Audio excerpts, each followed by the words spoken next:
What's up, guys? Welcome back to Munitions in the tyrannical state of New York. Guys, you know I had to jump in on a Glock video once again. I told you folks, I've been disappointed with the Glock, with the innovation, everything else. And guys, here they are. They just dropped the Glock 6, which, by the way, I think looks like a good gun. I think it looks like they're giving the people what they finally need.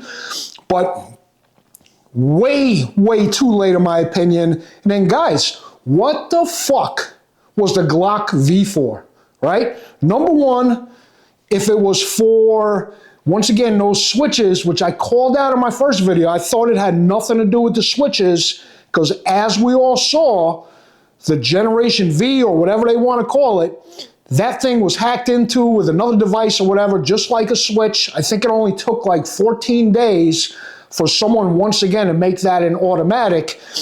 So it's like, what the fuck was really the V, guys? It had no optic mount. It had like such small details. It was actually a step back from what the Gen 5 was. Now let's talk about the Gen 6, right? The Gen 6 is what should have been a Gen 5. And this is why, personally, at least me, I'm not a Glock fanboy. I never will be. Once again, I love my Glock 20. There's no denying Glock is reliable.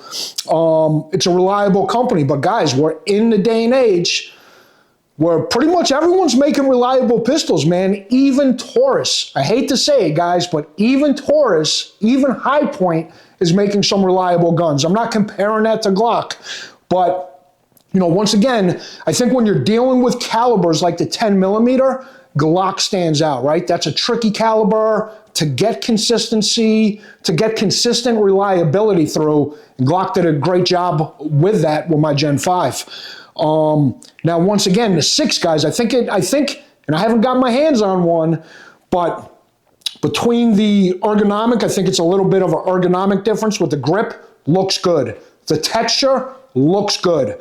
Do I like that little texturing on the side? You know, what do they call it? Like a mini gas pedal? I think it's pretty cool. Finally came out with an optic cut right off the bat, right?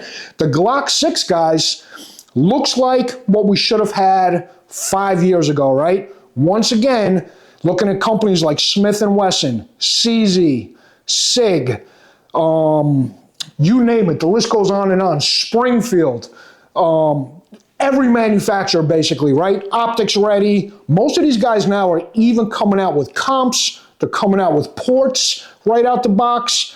The grips are good, front serrations, good sights, right? All the things that Glock has lacked for the last God knows how many years, possibly even a few decades. And the reason is, guys, because number one, of all the Glock Shills out there on YouTube, you see all of the big guys hyping up the V, not all of them, but everyone was jumping on that, hyping it up, people going out and spending money on the V, only for Glock to know behind the scenes that they're coming out with the 6, right? Knowing that their fans, even the ones that don't have money to buy another gun, are always going to go out and buy the Glock, right? Like I said, when this was first released, I had buddies that panicked. They went out, they bought more Glock 19 Gen 5s. It's just like, I've never seen a company, once again, with such a good marketing job, such a good fan base. You can't hate on Glock for that, guys. Let's give Glock credit where it's due. I mean, they really have probably one of the most loyal fan bases I've ever seen in any industry, right? I'm talking about automobiles, firearms, whatever it might be. Glock people will always buy Glock, regardless how shitty the pistol is. And it's not shitty. I'm just saying regardless how much it might be lacking in innovation from generation to generation. But anyway, guys, just want to hop in real quick. Personally, I think the Gen 6 is something to take a look at, but once again, it's fucking overdue. Really disappointed with the V. Like, once again, what the fuck was the V for? Like, you could have just held back. You could have just held back, not grab people's money. Not that I'm saying necessarily it was a money grab, but it sure looks like it. Only for people to buy the Gen 6. And Glock knows that's what they're going to do. They're going to spend money on the V. They're going to buy the Gen 6 regardless. But anyway, that's my 2 cents. Stay tuned, guys. Also, quick heads up, I'm nominated for a Gundy I'll drop a link in the description for Micro Influencer of the Year. Go vote if you get a chance. Also, we'll be at SHOT Show in January. Looking forward to it. Much love to all of you guys. We've got some holiday specials coming up. And other than that, guys, stay safe, stay strapped, hit that like button, hit subscribe, and see you soon.